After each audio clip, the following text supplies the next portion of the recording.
Жерде тапшырмаларын бирге иштейбиз. Грамматика бөлүмү. Суроо. Кайсы катардагы сүйлөмдөрдө тыныш белгилери туура коюлган? Кап. Автобус кетип калды эртерээк келгениңде. Демек, ушул сүйлөм 4 вариантта тең берилген. Бул тапшырмада сүйлөмгө коюлуучу тыныш белгилер ошону менен бирге сүйлөмгө мүчө боло албаган сөздөрдүн тыныш белгилерин туура коюуну ажырата билүүнү текшерет. Бул жерде туура жооп А вариантында турат, анткени кап деген сөз бул сырдык сөз болгондуктан сүйлөмгө мүчө боло албайт жана сүйлөм башында келгендиктен өзүнөн кийин үтүр белгиси менен ажыратылат.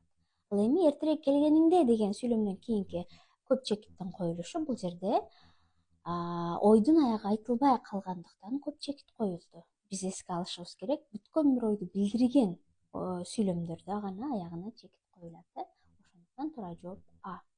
Ал эми Б вариантында кап деген сырдык сөз болуп аткандыктан бул жерде бүткөн бир ой жок. Ошондуктан кап дегенден кийин бизде чекит белгиси туура эмес коюлуп атат.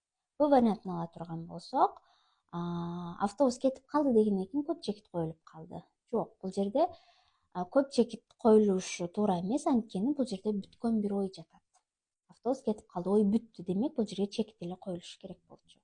Г вариантын ала турган болсок, эч кандай күчтүү сөз менен айтылган жери жок. Бул жерде автобус кетип калды дегенден кийин эртерээк келгенден кийин суроо маанисиндеги сүйлөм эмес. Ошондуктан бул дагы вариант туура эмес болуп калат.